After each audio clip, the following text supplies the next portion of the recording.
What do you think about going fully electronic from day one as a drummer?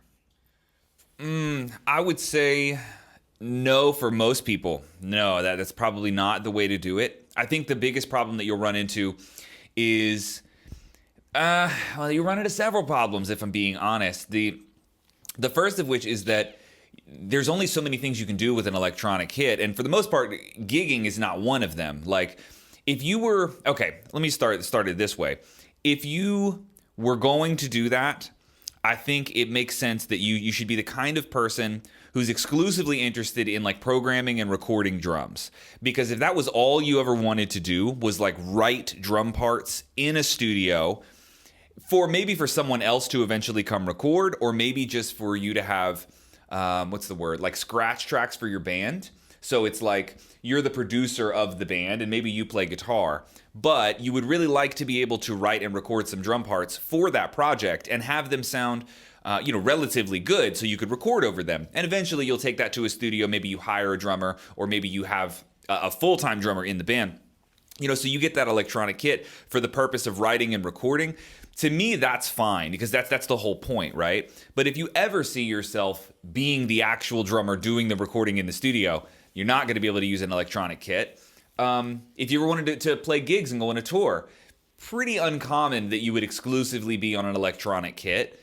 And then I think you're gonna run into problems where you'll find that switching is not so easy. It's not very easy to have the same degree of comfort on an acoustic kit as you have on an electric kit, unless you switch really often and kind of go back and forth. The rebound is different. The like density of the thing that you're hitting is different, right? It has different feels to it. And I have heard of people that have had to make hard transitions from acoustic kit playing to electronic kit playing, and they have wrist problems because you don't realize all of these little things that you do somewhat differently when the rebound sort of changes. So there's definitely a learning curve there. I think the best way to do it is to switch often, frequently jump back and forth between the electric kit and the acoustic kit, so you have a degree of comfort on both for sure. But I think, the only people that should be doing full-time electric kit and nothing else are, people in a studio. It's just writing and recording and producing drum parts. That would be your main tool for the job. If there's a sound limitation, like you can't be loud all the time, or you just want to like MIDI these drums right into a program and then start to mess with them, that makes a lot of sense to me. So I think it's like 90% of people, that's going to be a ghost, but the 10% left over, they get the accent. If it's a writing tool, that makes the most sense. All right. Okay. It's a fair answer. So it's going to get a ghost? Yeah, mostly mostly a ghost, because you get asked this from younger drummers who are like, hey, I'm just now getting into drum world. I want to be a drummer, and I want to go buy an electric kit. I normally don't love that. I don't love that.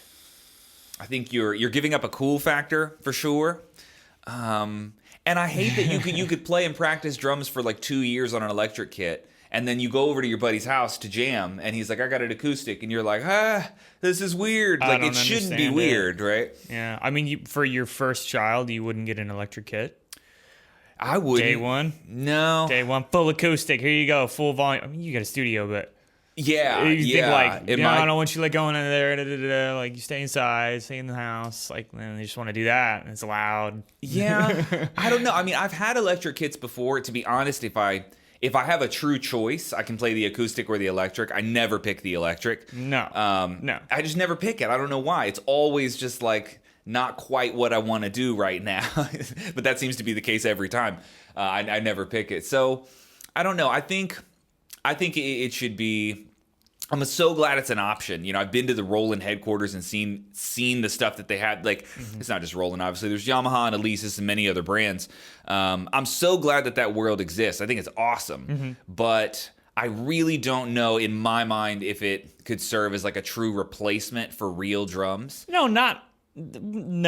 Yeah, even not on as an a true individual replacement. basis. If someone said, like, I'm not into acoustic drums, I like electric drums, I'm like, drums are so Weirdo. old. There's so many thousands and thousands of years old that, like, I don't know, like, you don't want to feel the actual energy come off the drum and move through your body, because that's what happens when you play a drum. And that's a really old, like, like you could use the word like sacred human experience. That's a really, really old thing that humans have been doing for a super long time.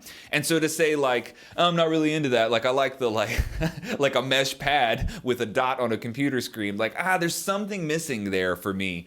But with all that said, I'm super glad they exist. It's amazing technology. It'll blow your mind if you sit down on a Roland TD50, you know. They're freakish machines, man. They're so cool. They're super fun. Thank you for watching this clip from the Orlando Drummer Podcast. I hope you enjoyed it. If you want more lessons like this one, masterclasses, interviews, lesson packs, individual chops and grooves, everything you can imagine, I have all of that waiting for you on orlandodrummer.com. It is an online drum school in the style of Netflix. Free 7-day trial at the link in the description. Check it out.